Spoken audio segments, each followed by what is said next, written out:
ওই দেখ পিঙ্কি, তোর খালা চলে এসেছে, সাথে তোর খালাতো বোনও আছে। আরে, পিঙ্কি চলে এসেছে। যাই, ওর সামনে একটু স্মার্ট হয়ে যেতে হবে। অনেকদিন পর ও আমাদের বাসায় আসলো, একটু চেহারাটা ঠিক করে নেই। যাই, ওর কাছে যে বসি। ওই আমাকে দেখে হাসছে। আচ্ছা, আপনারা বসুন, আমি আপনাদের জন্য নাস্তা নিয়ে এসেছি। পিঙ্কি আমার দিকে তাকাচ্ছে।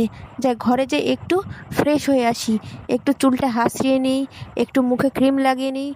পিঙ্কির সামনে একটু স্মার্ট হয়ে যেতে হবে, নাহলে পিঙ্কি আবার ভালোবাসবে না। ও নাহলে আমাকে পছন্দ করবে না। আরে, পিঙ্কি বসে আছে, পিঙ্কি আমার দিকে তাকাচ্ছে। পিঙ্কি কিছু খাচ্ছে না কেন? পিঙ্কি, তুমি খাবে? এই নাও পিঙ্কি, একটা লাড্ডু খাও। ঠিক আছে, সমস্যা নেই, আমি খাচ্ছি। তুমি খুব ভালো। আচ্ছা ঠিক আছে পিঙ্কি, তুমি থাকো আমাদের বাসায় আজকে। আরে আরে, তোমরা চলে যাচ্ছ কেন? আচ্ছা, আপনারা আবার আসেন, ঠিক আছে।